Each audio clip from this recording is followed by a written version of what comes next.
much a thing.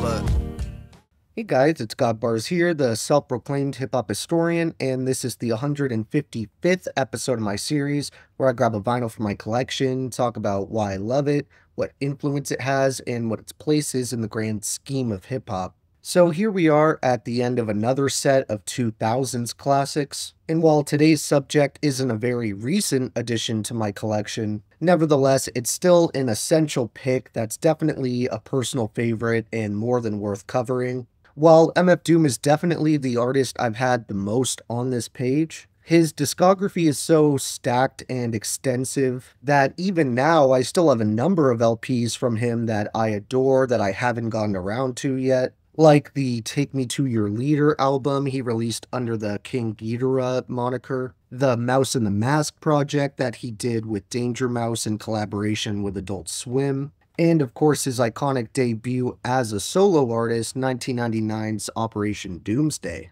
However, today I wanted to focus on one of the most successful and instantly recognizable LPs that the supervillain has to his name, 2004's Food, which of course is an anagram for MF Doom and came out the same year as Mad Villainy. It was also the same year as the sequel to vaudeville villain, Venomous Villain, whose predecessor, just like Take Me to Your Leader, dropped only 1 year prior, which solidified Doom as one of the most consistent and hard-working rappers in the game. And in retrospect, this time in his career is largely considered the tightest 2 or 3 year run in the history of hip-hop. Really, the only other run that comes close is the iconic set of projects RZA put together in the mid-90s, but while he was producing albums for others, pretty much all the projects Doom was working on could be traced back to him when you look behind the alter ego. However, in the mid to late 2000s, the separate worlds of MF Doom and Wu-Tang Clan came together, with both Ghostface Killah and the Villain featuring on each other's projects. And Doom actually contributed a number of beats to one of my favorite Ghostface Killah LPs, 2006's Fish Scale. This would ultimately culminate in the two forming their unofficial Doom Starks outfit, which may not have given us a full album from the duo, but it did give us a number of quality collaborations over the years. But before he had crossed over and passed the initial fame and cultural relevance he'd garnered with KMD, the group he started with, MF Doom was still finding himself as a solo artist. And while his debut rocked the underground and alternative rap scenes, outside of his little EP with MF Grimm in 2000, and of course the plethora of instrumental LPs in the Special Herb series, at that time Doom had yet to follow up Operation Doomsday with another official studio album under that moniker. Of course, he had been more than busy enough to justify the small gap, as he'd already put more work into his alter ego's output in those 4 years than virtually any other MC had or has done across an entire career.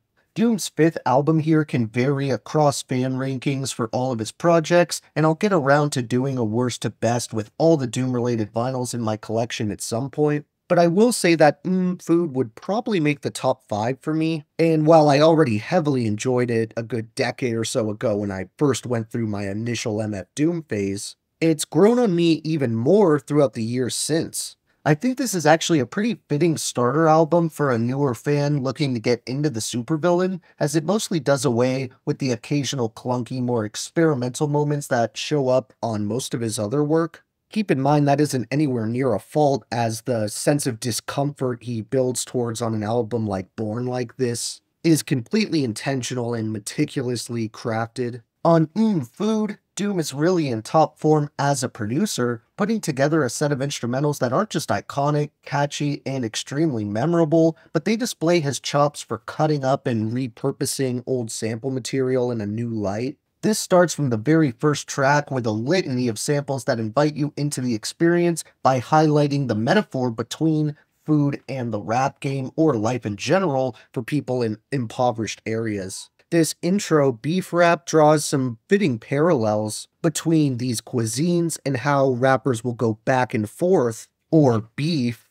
but really every single song follows this theme and none of them remotely phone it in. A lot of the time you even get clever little snippets of a sample that will introduce the next song at the end of the previous one, like with Deep Fried Friends. From Rap Snitch Knishes, which has a beat and a hook that's become rather recognizable even to someone who doesn't really know Doom just through its use in internet memes, to Con Carne, which as I've mentioned before, is arguably my single favorite instrumental when it comes to beats handled by Metal Fingers himself. He also goes absolutely dumb on the lyrics for this track, starting his killer first verse with darker than the East River, larger than the Empire State, where the beasts to guard the barbed wire gate, is on the job, not my fate, tired of the wait, till the villain bring deliverance from the dire straits.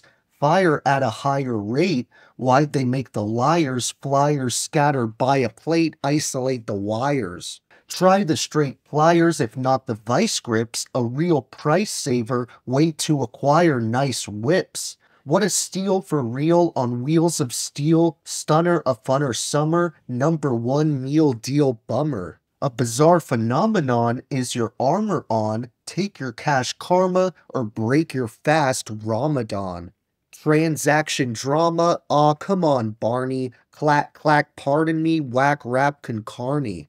However, as much as I love that song, there's probably no moment that I have more of a personal attachment to than Potholders, which also has a top 3 MF Doom instrumental for my taste. This track also features a personal favorite when it comes to underground MCs, Count Bass D, who I discovered through his guest appearances on Doom's work, a favor that he repaid by popping up on multiple projects in Count Bass D's pretty lengthy discography. There's actually a lot of quality solo albums from this dude, but Dwight Spitz is definitely my favorite, and Doom actually references this name in a slick way I didn't catch for years when he says Dwight passed the Dutchie, which of course is a direct quote from the classic musical Youth song. That's nowhere near the only clever bar in this track though, and I have to share at least a handful of lines from each legend. First I want to pull some of my favorite parts from Count Bass D's verse, starting with I strive to be humble, lest I stumble, never sold a jumbo, or cop chicken wings with mumbo sauce. Tyson is a foul holocaust. Hitler gassed your whole head up with poultry, I'm fed up. Ignore cordon bleu, stand up, get up, lunge for your knife, and don't forget your potholders.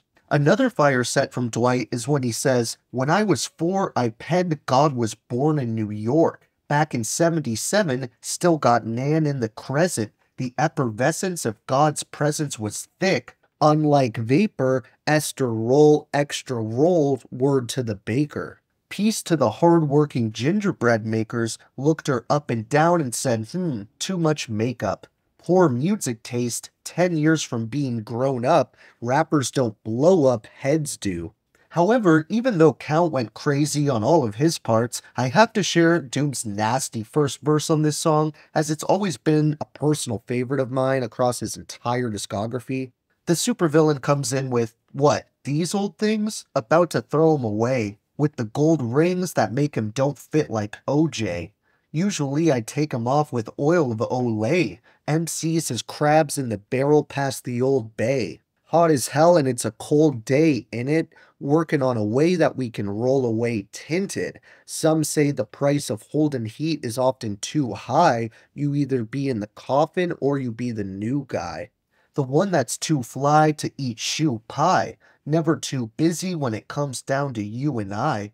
A lot of brothers wish to die. They need to hold their horses. There's bigger fish to fry. You're on the list. If not, pick a number spot. 10.5 Tims is made to kick your bumbaclot. I could have had a V8, F-150 quad cab, but I'll be straight. The vast majority of the production here is entirely handled by Metal Fingers himself, and the only assistance Doom had on the beats here came from Count Bass D, PNS, and Madlib, who each produced one track.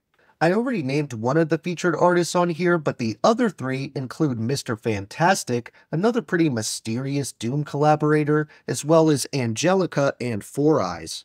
As amazing as this entire track list is, I knew my top 3 favorites for this one instantly, as they're definitely Potholders, Con Carne, and Beef Rap. But for my honorable mentions, I think I'd have to go with songs like Con Queso, Hoe Cakes, One Beer, Deep Fried Friends, Guinnesses, Rap Snitch Knishes, and Vomit Spit. Thank you for watching my 155th video. Once again, we're ending one set and starting off another one. So tune in next time to see what all-time classic I'm going to start this next 90s group off with. If you enjoyed, be sure to like, subscribe, and let me know what your favorite songs off this certified supervillain classic are. Don't forget to have a great day, and I'll see you next time, okay? Alright.